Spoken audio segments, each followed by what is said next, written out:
हर पापी का एक दिन मुकर्रर है। हाथरस में 121 मौतों का जिम्मेदार बाबा नारायण सरकार हरि उर्फ भोले बाबा उर्फ सूरजपाल सिंह जाटव का भी अतीत है।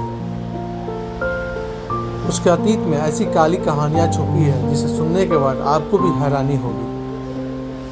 एक यूपी का एक मामूली सा कांस्टेबल अचानक एक रोज इतना बड़ा महाप्रतापी बाबा कैसे बना।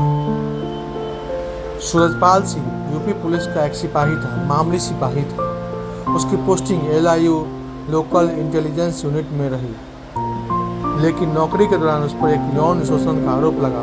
उस दौरान उसे जेल जाना पड़ा था और उसी जेल यात्रा के चलते उस पुलिस की नौकरी चली गई। उसे जेल में रहते हुए न जाने कौन सा ज्ञान प्राप्त हुआ कि वह बाहर आकर यौन शोषण के आरोपी पुलिस वालों से सत्संग करने वाला एक बाबा, उपदेश करने वाला बाबा बन गया।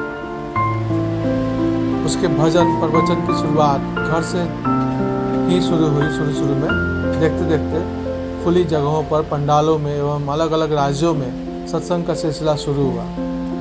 लोग को बताता था कि उसने पुलिस में VRS लिया है, यानी कि वॉलंटरी रिटायरमेंट स्कीम होता है VRS का फुल फॉर्म। वह दूसरे बाबा की तरह भगवा वस्त्र नहीं पहनता था, उसके तरह बाल और दाढ़ी नहीं रखता था। वह हमेशा सूट पहने, वह भी सफ़ेद रंग का रहता था।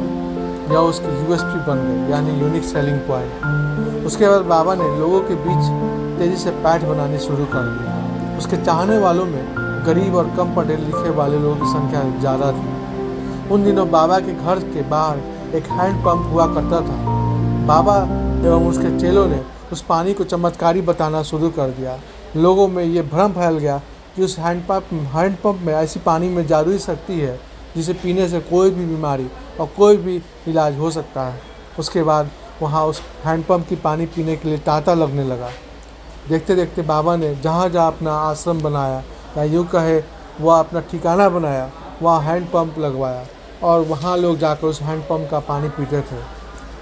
हैंडपंप का तो झूठा भ्रामक खबर फैलाकर लोग उसके झांसे में आ गए। बाबा चंदे के नाम पर छोटी मोटी रकम नहीं ऐंठता था। वह लोगों को दिखाता था, गरीब लोगों को, कि वह बड़ी बड़ी रकम चंदे के रूप में लेता था। आश्रम बनाने के लिए ज़मीन लेता था। इसी बीच में वह भ्रामक झूठ जाल फैलाता चला गया और लोग उसके झांसे में आते चले गए। और इसके इस भ्रामक जाल में उसकी पत्नी भी साथ देती थी। बाबा का कोई बच्चा नहीं था। उसको एक अपनी भतीजी को गोद ले रखा था, लेकिन वो भी एक कैंसर के बीमारी से उसका भी देहांत हो गया था। फिर भी करोड़ों का अपना साम्राज्य खड़ा कर लिया। आज उसके इस पाप के चलते 121 जिंदगियां उसने छीन ली।